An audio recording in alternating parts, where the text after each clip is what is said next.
即係如果短途嗰啲我唔坐位嘅，好快脆落車咁樣，費事咧又扣。同個立法原意咧係有落差，咁我哋咧就已經係喺今日咧刊憲刪除有關嘅條文。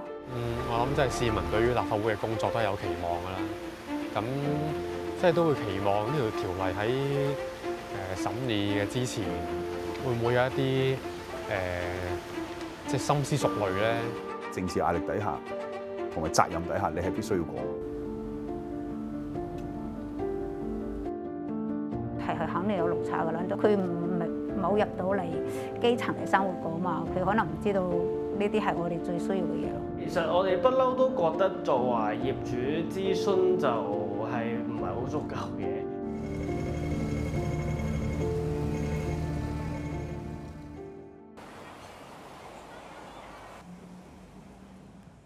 住喺沙田嘅 Rex 平時會周圍實地視察下區內嘅交通。呢一日佢嚟到港鐵沙田站公共運輸交匯處。其實嚟到呢個站都好多嘢睇㗎，因為佢係即係沙田區其中一個最大嘅中轉站啦。咁其實喺呢度可以見到不同交通工具之間嘅呢個轉乘客流啊。Rex 喺6年前因為留意到區內有巴士路線改動，影響街坊出行，所以喺社交平台成立沙田交通關注組專頁，俾街坊表達意見。一個一齊討論嘅地方，因為我覺得有即係公眾諮詢嘅時候咧，一啲嘅民間自己嘅討論係好重要。咁一嚟可以凝聚到一啲共識啦，二嚟係大家將啲問題拎出嚟講嘅時候，其實係更加可以將一啲可能存在好耐但係冇乜人知道嘅一啲問題去等大家容易啲見到呢啲問題喺邊度。除咗實地考察 ，Rex 平時會用公餘時間整理資料之後，設計社交平台貼文。其中一條路線呢，兜埋第二條路線嘅路。例如每年政府就巴士路線計劃諮詢區議會，佢都會花時間將諮詢文件製成簡單圖文，收集到街坊意見之後整理好就會交俾區議員。我哋有時收啲留言就係話，如果唔係我哋出 post 去講嘅話，佢哋其實都唔知道會咁樣諮詢嘅。我哋要構思點樣可以令到一啲好官方嘅文件點樣變到好容易令人明白到。我哋亦都會去諗下，究竟呢啲嘅改動係會對於我哋嘅街坊有咩影響呢？喺2025年9月，強制巴士佩戴安全帶嘅法例以先訂立後審議方式提交立法會。同一個月，喺冇議員提出修訂或者反對之下，完成審議工作。今年1月法例生效，市民喺所有交通工具同埋商用車都要佩戴安全帶。早排嗰段時間呢，我哋又唔夠膽咁樣買嘢，知佢實行咗啊嘛，我哋唔知係點樣啊。箍住咧，我真係覺得好唔方便咗好多都。有陣時想做啲嘢啊，攞啲嘢啊，譬如行去撳鐘啊咁樣都唔方便。即係如果短途嗰啲我唔坐位嘅，好快脆落車咁樣，費事咧又扣入。我哋經徵詢律政司嘅法律意見，認為有關於乘客喺專營巴士同埋非專營巴士上邊需要佩戴安全帶嘅法律條文，喺技術上邊係有不足之處，未能夠完全去反映立法原意。我哋會盡快安排，首先刪除有關嘅條文。我諗即係市民對於立法會嘅工作都係有期望㗎啦。咁即係都會期望呢條條例喺審議嘅之前，會唔會有一啲即係深思熟慮咧？喺往後一啲其他嘅立法，例如係單車攬頭盔啊，咁呢啲會唔會可以喺即係前期嘅諮詢工作嘅時候係做得仔細一啲咧？立法會議員何俊賢係相關附屬法例小組委員會委員，佢話當時已經估計到實施條例之後，或者會令到市民生活唔方便。但考慮到市民安全同埋審議程序，決定唔需要喺審議條例過程中提出諮詢公眾。市民都知道，我哋嗰陣時係立法會會期最後2個月定3個月啦，咁上下。所以根據喺立法嘅程序嚟講咧，安全帶同埋其他2條嘅法例咧，佢係屬於 negative vetting。negative vetting 就係先訂立後審議，21日裡面冇辦法完成審議嘅話咧，佢就會自動通過原裝。所以喺政治壓力底下同埋責任底下，你係必須要過。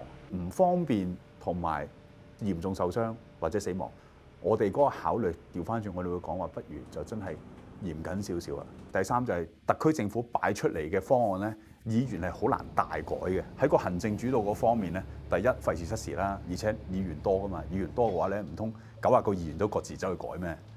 運輸及物流局回覆我哋嘅查詢話，就強制巴士佩戴安全帶嘅法例，過往曾經諮詢相關持份者同埋唔同委員會，包括巴士同埋旅遊巴營辦商、殘疾人士團體、交通諮詢委員會同埋道路安全研究委員會等等，普遍對立法建議反應正面同埋支持立法。而當局會因應各項草擬政策嘅性質同埋需要，綜合考慮公眾參與嘅安排。咩情況嘅政策係需要一啲公眾諮詢呢？全部都要，全部都要㗎。市民嘅脈搏裏面，佢都係一個諮詢嘅方式嘅方法，所以我好難去評價究竟佢諮詢夠唔夠，或者係佢咪一定要開某個程序。我覺得係要有彈性，最緊要個結果係要將市民嗰個聲音啦，同埋合理嘅意見提煉出嚟，令到更加有利於嗰條條例。根據政府2003年制定嘅公眾諮詢工作指引，政策幾時需要諮詢公眾由各個決策局決定。文件亦都話會不時對主要原則同埋一般指引作出檢討，確保切合社會嘅最新發展情況同埋市民嘅期望。呢份指引已經超過20年冇更新。I think the government does not place high priority on public consultation, especially the current government, which is in a hurry. It wants to do everything in a hurry. I think they need to prioritize public consultation, make it a higher priority, and they need to reissue these guidelines, reconfirm with us that public consultation is important, is significant, so that citizens know this. Otherwise, the current situation with guidelines that are over 20 years old, we could be forgiven for thinking that the government didn't care about public consultation at all.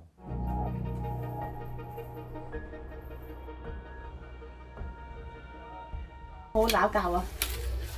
有人唔到啊，一個人。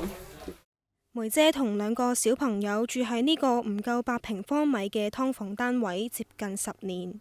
一個電磁爐咯，咪呢度煲飯，就係咁個空間啦。多油煙噶啦，冇辦法噶啦，煮啲冇咩油煙嗰啲洗碗就係坐埋一齊喺呢度呢個位置洗咯，喺個地下用個盤喺個地下洗咯，搬開啲嘢。唔好嘅就係太細亂，太多嘢啦。